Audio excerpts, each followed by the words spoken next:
আসসালামু আলাইকুম viewers, welcome to my another new videos. আজকের ভিডিওতে আমি আপনাদের দেখাবো আমাদের মাসিক বাজার। আর এখানে আছে মাছ। তো এখানে আমরা কয়েক পদের মাছ কিনেছিলাম। প্রথমত এখানে দেখাচ্ছি কাচকি মাছ, আর যেটা মাছ কাটার সময় আর কি ওইটার মধ্যে আছে সেটা হচ্ছে বাতাসি মাছ। তো টোটাল এই মাছ কিনতে আমাদের লাগছে ১৬০০ টাকা। এখানে আছে চিংড়ি মাছ।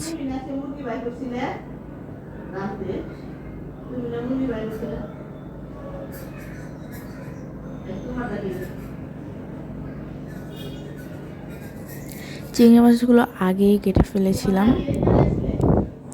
আর যেহেতু মাছটা সকালে আনা হয়েছে তাই আমরা ইলিশ মাছ আর বাটা মাছটা ফ্রিজে রেখে দেন এই মাছটা কেটেছি, তারপরে ইলিশ মাছ আর বাটা মাছ বের করে তারপরে কেটেছি। না হলে যেহেতু সকালে আনছি পলিথিনে ছিল, নষ্ট হয়ে যেতে পারে। যাতে নষ্ট না হয় এর জন্য ফ্রিজে রেখে দিয়েছি। আর এখানে বক্সে করে রাখছি। বক্সে করে রাখলে মাছগুলো আর কি থাকে ভালোভাবে আর কি বের করা যায়। যেমন পলিথিনে থাকলে কিন্তু মাছ ছুটে না, অনেক সমস্যা হয়।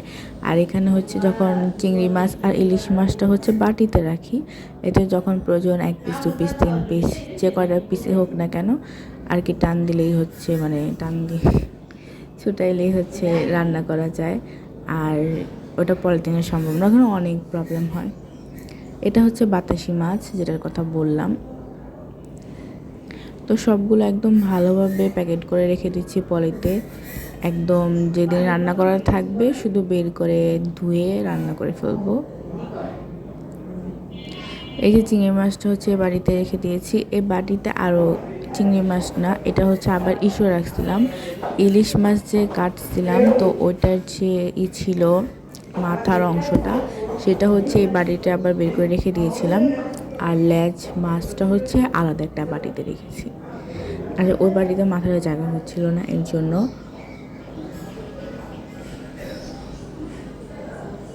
আর এই যে এটা বাটা মাছ। সাধারণত আমরা বাটা মাছ মিডিয়াম সাইজেরগুলো খাই, বাট এবার বড় আনা হয়েছে। বাট বেশি মজা তো মিডিয়াম সাইজেরটাই।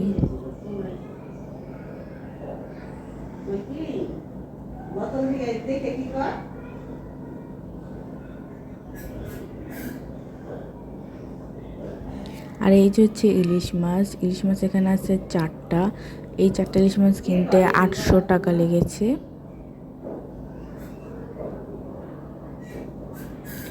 অ্যাকচুয়ালি বাজার যেহেতু আম্মু করেছে তো আমি সব কিছু প্রাইস জানি না। ইলিশ মাছের প্রাইস 800 টাকা হয়েছে। আর টোটাল সব মাছ কিনতে গিয়েছে 1600 টাকা। এটাই বাজারের আর কি। এটা আমাদের 1 মাস চলে যাবে, আর 1 মাস চলার পরও থাকতে পারে, শিওর না।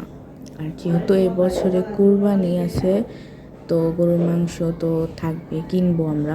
তো ওই ক্ষেত্রে কিন্তু গরুর মাংস কিনবো বা গরু কিনে যাই করি, সেখানে কিন্তু গরুর মাংস থাকবে প্রায়। তো খাওয়াটা একটু কমই হবে মাছ। তো এটা 1 মাসের বেশি যাওয়ার সম্ভাবনাটা একটু বেশি। তো আম্মু মাছটা কেটে নিচ্ছিল। মানে আমারও কাজ ছিল, যেহেতু আমার কোচিং আছে একটু পরে, এর জন্য আমি আর ফুল ভিডিও করি নিই মাছ কাটার। না হলে আরেকটু ভিডিও করতাম। এর জন্য তাড়াতাড়ি ভিডিওটা করেই আমি ভিডিওটা অফ করে দিছি। মাছ ধোয়ার সময় আবার ভিডিও করব।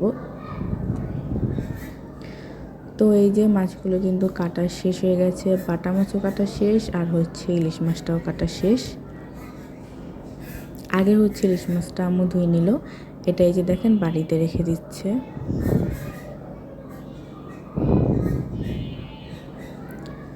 তো এখানে বাড়িতে রেখে দিচ্ছে। আর 3 পিস রেখে দিব, আজকে রান্না করব আর কি। যেমনকি বাজার করেছিলাম ইলিশ মাছ কুমড়া দিয়ে রান্না করছিলাম, বাট সেটার ভিডিও আর করা হয়নি। এই যে মাখিয়ে রাখছি। আর এটা বাটা মাছ। এগুলো পলিথিনে করে রেখে দিব। তো বিকালে ক্ষুধা লাগছিল, তাই ভাবলাম একটুখানি ফ্রোজেন খাবার যেহেতু ফ্রিজে আছে সেটা ভেজে খেয়ে নিই। তো এখানে হচ্ছে একটা ড্রিঙ্ক ছিল অ্যাক্টিভ, এটা এনার্জিক টাইপের।